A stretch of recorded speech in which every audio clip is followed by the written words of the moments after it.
Hello les amis, je vous retrouve pour une nouvelle vidéo sur le football français et la Ligue 2 et je vais vous présenter le match Dunkerque contre Bordeaux. C'est un match qui a lieu ce mardi 19 décembre 2023 à 20h45 pour le compte de la 19e journée du championnat de France de football de Ligue 2 saison 2023-2024. Alors Dunkerque c'est le 19e du classement qui reçoit Bordeaux le 17e, donc un match de bas de classement où les deux équipes doivent prendre des points. Donc dans cette vidéo, je vais revenir sur le classement de la Ligue 2 avec les statistiques de ces deux équipes. On verra ensuite le classement des meilleurs buteurs et passeurs de Ligue 2 avec les meilleurs buteurs et passeurs pour ces deux équipes. Puis on enchaînera par tous les résultats et stats de tous les matchs joués, toutes compétitions confondues depuis le début de la saison. On terminera par les compos d'équipes et tactiques éventuelles, ce qui nous permettra d'avoir une idée, une tendance à ce match. Pour ceux qui souhaitent voir ce match à la télé, sachez que vous pouvez le voir sur Prime Video et la chaîne L'équipe. Alors au classement, on a donc Dunkerque qui est 19e, donc avant-dernier Ligue 2 avec 13 points en 18 matchs, 3 victoires, 4 nuls, 11 défaites, 13 buts pour, 30 contre, moins 17 de différence de but. Ils ont 6 points de retard sur le premier non relégable. La situation est un peu compliqué pour eux, ils doivent gagner absolument. Bordeaux de son côté est 17ème avec 19 points en 18 matchs, 5 victoires, 5 nuls, 8 défaites, 18 buts marqués, 25 encaissés, moins 7 de différence de but et Bordeaux est le premier non relégable. Ils sont ex aequo par contre avec et le premier relégable, pardon, ils sont ex aequo avec les deux autres non relégables qui sont Annecy et 3 qui sont 16e et 15e. Bordeaux doit aussi prendre des points pour sortir de la zone rouge. Au niveau des buteurs, pour Bordeaux, on a Ellis avec 4 buts. Ensuite, Vipotnik et Vesbeck et Barbet avec 3 buts.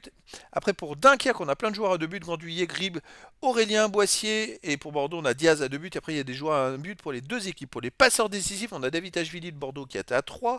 Grib pour Dunkerque à 3. Et après, il y a plein de joueurs à 2 passes et une passe pour les deux équipes.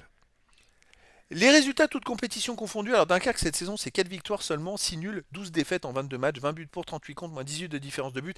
Et sur les 5 derniers matchs, ils ont fait un nul et 4 défaites. Donc c'est pas terrible en ce moment. Dunkerque a énormément de mal. Là où ils sauvent un petit peu la mise, c'est plus à l'extérieur. Chez eux, ils restent sur une grosse raclée. Ils ont pris une 5-0 chez eux contre Bastia. Ils ont perdu 2-0 contre Laval. Ils ont perdu 1-0 contre Amiens, 3-1 contre le Paris FC, 1-0 contre Quevilly-Rouen en métropole, 2-1 contre Rodez. Donc chez eux, ils restent quand même sur 6 défaites d'affilée, les amis. C'est très compliqué. Bordeaux, de son côté, sur les 20 matchs joués cette saison, c'est 6 victoires, 6 nuls, 8 défaites, 22 buts pour, 24 contre, moins 2 de différence de but. Bordeaux alterne des bons et des mauvais résultats, mais avec un peu plus de mauvais résultats. Ils ont eu une mauvaise passe où ils avaient enchaîné quand même en 7 matchs 3 nuls et 4 défaites. Et là, ça les a un peu plombés en championnat, prendre que 3 points sur 21. Ça les a complètement plombés. Ils ont chuté dans le bas du classement, dans les places de relégables. Eux qui jouaient l'année passée, je le rappelle, la montée en Ligue 1. C'est ça qui apparaît incroyable. À l'extérieur, Bordeaux reste sur une victoire à Angoulême 1-0, une défaite à Quevilly-Rouen en métropole 3-2, une victoire au Paris FC 2-1. Un partout à Canet-en-Roussillon en Coupe de France, ils ont gagné au tir au but, une défaite à Bastia 3-1, une défaite à Angers 2-0. Voilà, à l'extérieur, c'est pas non plus extraordinaire. On a deux équipes face à face qui sont dans la même situation et qui doivent prendre des points. Alors peut-être que sur l'ensemble des derniers résultats, Bordeaux est peut-être un peu plus solide. Au niveau des compos d'équipe, pour Dunkerque, ça sera du 4-2-3-1 avec gardien Balijon, défense Youssouf, Sanganté, Fernandez, Koumetio, milieu de terrain défensif Ketia, Gambor, milieu offensif Elie, Aurélien, Bardelli, Andiani, attaquant Bagdadi.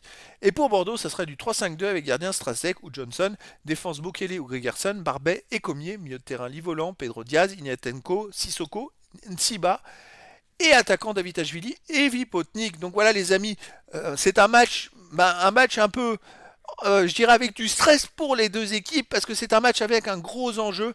Les deux équipes doivent prendre des points, essayer pour Dunkerque de se rapprocher des places pour sortir de la zone rouge et pour Bordeaux sortir de cette zone rouge qui est synonyme pour l'instant de descendre en ligue en division inférieure qui sera en nationale. Et donc les amis, je vous donne rendez-vous ce mardi 19 décembre 2023 à 20h45 pour le match de la 19e journée du championnat de France de football de Ligue 2 saison 2023-2024. Dunkerque le 19e reçoit Bordeaux le 17e. Voilà les amis, je vous dis à très bientôt pour une nouvelle vidéo.